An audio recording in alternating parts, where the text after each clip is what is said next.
Well, okay, let's talk about Mortal Kombat, I guess.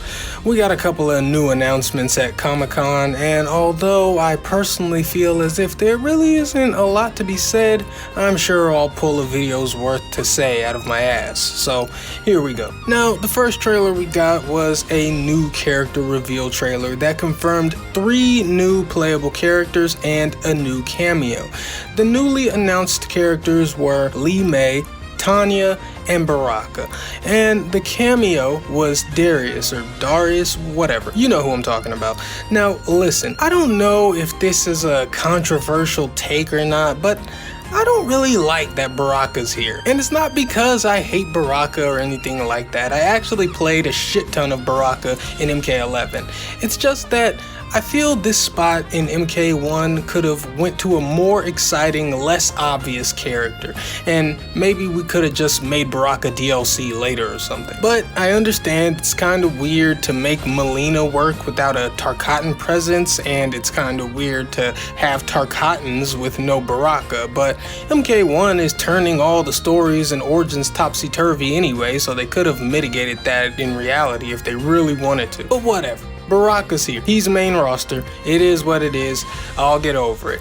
And despite just how I feel about the roster lineup and who I would or wouldn't have chosen, Baraka still looked fucking sick in combat. His combos were looking saucier than ever, and he seems to be moving much faster than we've ever seen him move. Granted, MK1 does just appear to be a faster game than MK11 overall, and Baraka wasn't in MKX, so this being his most swift iteration definitely tracks. And if they approach him with the same mindset that they've seemed to approach Johnny Cage with, then I'm very interested to see how Baraka's playstyle switches.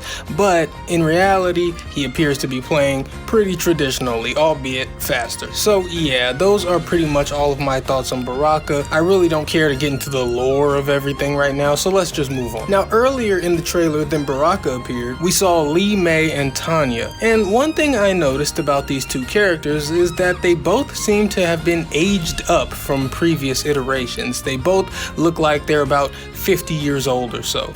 Not saying that's a good thing or a bad thing, just saying what it looks like. And that could also just not be the case, even if it is what it looks like. Anyway, I can't really say I even remember much about how these two characters played in the past. Obviously, this will be Li Mei's first playable appearance in the NetherRealm Studios era, and Tanya was in MKX, but I can't for the life of me remember what the fuck she did or how she played. So I more or less have no point of reference as to how much these characters have had changed and have retained from the past outside of their aesthetics. All I'm going on is what is present in this trailer, and I gotta be honest, Li Mei looked kind of boring in this debut look at her. Compared to Tanya and Baraka doing all types of saucy cool shit, Li Mei very slowly throwing around pink shit wasn't doing it for me. It just wasn't exciting. I'm sure she's much deeper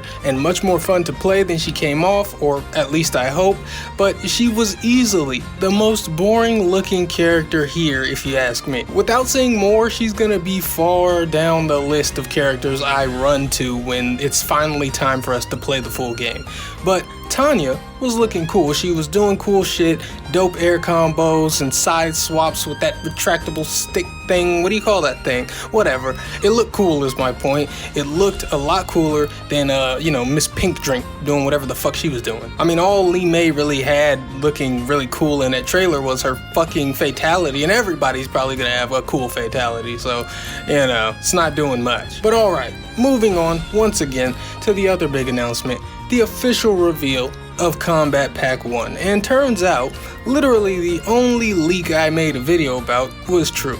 And the first Combat Pack will consist of Omni-Man, Quan Chi, Peacemaker, Takeda, Homelander, and my boy Ermac. So yeah, if you paid any attention to the Amazon leak some months ago, then you already knew all of this, but now it's official. And I really am interested to see how they differentiate the playstyles of Homelander and Omni-Man, seeing as how they're both Superman archetypes. I have no doubt that NetherRealm can do it, I'm just interested to see how. Now, the other aspect of this reveal that I want to talk about is people's reaction to Ermac.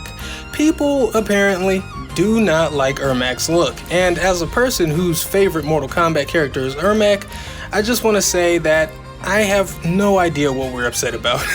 I think he looks cool. And we don't know this because MK1 has changed everything, but they can be doing some visual storytelling with his design, not unlike his look in MKX, because if you remember, Ermac is a Legion-esque collection of souls, and thus his vitality is tied to the power and amount of souls he's currently housing. Like Shang Tsung. It's why sometimes Shang Tsung is old, it's because he's not properly soul charged. And when the person who made Ermac, Shao Kahn, died, Ermac began to slowly wither apart, which is why he looked so decrepit in MKX compared to MK9. It's possible that here in MK1 he is also not at full vitality, but that's just me guessing things. And none of that has to be true for me to like that he doesn't just look the exact fucking same like a lot of the characters we've seen so far. I honestly don't even know what we're comparing this Ermac design to, because relative to the rest of the MK1 cast, this is not under par. Most of the MK1 roster just look like fucking regular ass people. Don't get me wrong, they look cool as fuck when they're doing things,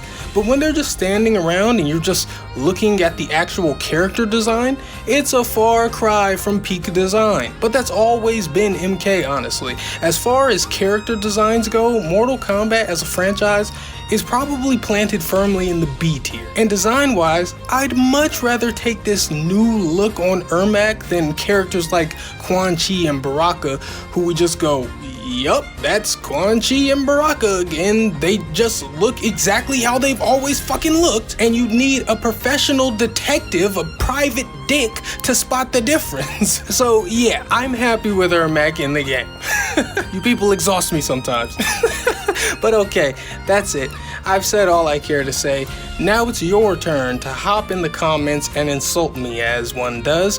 Or if you're edgy and you want to be different, maybe you could say you enjoyed this and possibly even subscribe. Or, you know, maybe you can't hack it. You know, you're not tough enough. That's too edgy for you. Maybe I had you figured wrong. You know, you don't live on the edge. You're not tough enough to subscribe. Nah, but whatever. Hope you liked the vid. Until next time, I am Waifu Blector. I am just a normal guy. I like hentai and I like Ermac. Goodbye.